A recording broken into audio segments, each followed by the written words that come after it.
Did you know that over $10 trillion is now invested in ETFs? And that number keeps growing. So, why are so many beginners still sitting on the sidelines?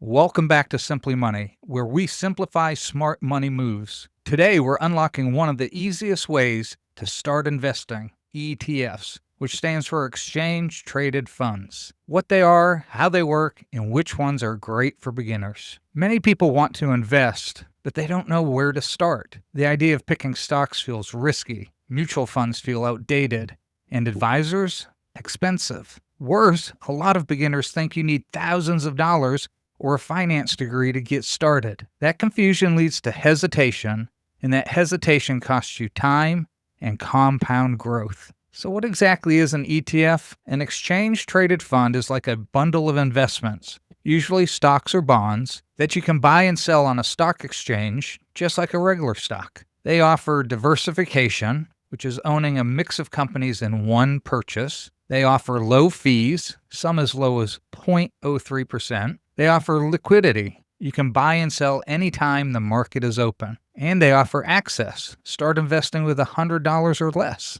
There are ETFs that track the entire market, specific industries, or even things like dividends or real estate. Here's where it gets powerful. You don't need to be a pro. You just need the right tools. Let me share 4 ETFs that are solid for beginners. Now, again, this isn't financial advice. This is for informational purposes only. You have to do your own due diligence and make your own determinations. But these are ETFs that I could say would be great for beginners. So let's start with number 1, VTI. For those who are really new and don't even understand, VTI is the symbol that they use of the named fund. Every stock or every traded fund gets a symbol. And that makes it easier. So it's usually 3 or 4 letters, which stand for whatever the name of the fund is. So VTI is the symbol, which stands for Vanguard Total Stock Market ETF. As you can probably guess in the name, it covers the entire stock market. It owns the entire U.S. stock market from giants like Apple to small capitalization companies, also known as small cap companies. VTI also has extremely low expense ratios at 0.03%, which means more money stays invested for you. That's a good percentage. It's basically zero. You can't get much lower than that, obviously. VTI also offers broad diversification in a single fund. With that one fund, you're buying a small piece of thousands of companies. And this is ideal for long-term, hands-off growth. It's going to follow whatever the stock market's doing as a whole, but you don't have to worry about if 1 or 2 companies don't work out. There's usually those that work out really well from the bottom working their way up. So it becomes a great hands-off, highly diversified fund that has performed well over long term. So VTI would be a fund that I could say for a beginner would be a great way to just get started and be really diversified. The second fund is SCHD, which stands for Schwab U.S. Dividend Equity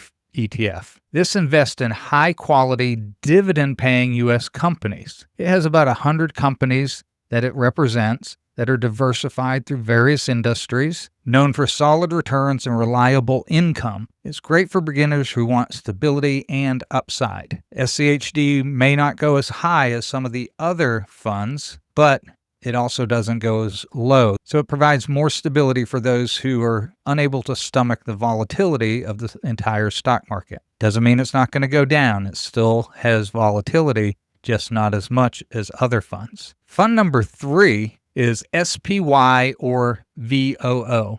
Both of these are S&P 500 ETFs. It tracks the S&P 500, which includes 500 of the biggest U.S. companies. It's often used as the benchmark for the U.S. stock market. It offers strong historical returns and excellent diversification, being that you have 500 companies represented. VOO has a lower expense ratio than SPY, 0.03% versus 0.09%, but both are great options. Why is this great for beginners? It's because you're investing in the backbone of the U.S. economy. Companies like Apple, Microsoft, Google, Amazon, and Johnson & Johnson, all in one click. The fourth ETF would be VXUS, the Vanguard Total International Stock ETF. This invests in non-US companies across developed and emerging markets. It balances your portfolio with global exposure. It helps reduce risk from US-only investing. For those who want a broader diversification, you could maybe do some in VOO and then some in VXUS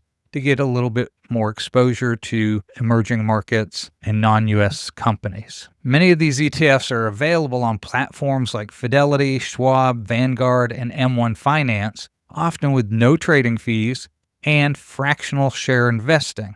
Fractional share investing is important because if you have an ETF that costs $350 and you're only investing $100 a month, you'd have to wait 3.5 months before you could buy a share. But with fractional investing, you could invest each month with the $100 and you get a fraction of a share, which is nice to continually build up until you're investing more, and it allows for more diversification as well. ETFs are a beginner investor's best friend. Low cost, low stress, and packed with potential. By starting with something like VTI, SCHD, VOO, or VXUS, you're building a foundation for long-term financial freedom, one simple step at a time. Have you tried investing in ETFs yet? Let me know your favorite one in the comments, or ask any questions you still have. And don't miss our next video by hitting that subscribe and bell notification so you're notified of future videos when they're published. And if you've liked this video, hit that like button and leave me a comment down below. Is there something you'd like a more in-depth video on? Leave me that comment and I'd be glad to make it for you. This video was brought by request of Rakib Online-B3I. I appreciate you giving me the question and the request, and here this is for you, and hopefully other people find it valuable as well. I appreciate you watching, and I'll see you next time on Simply Money.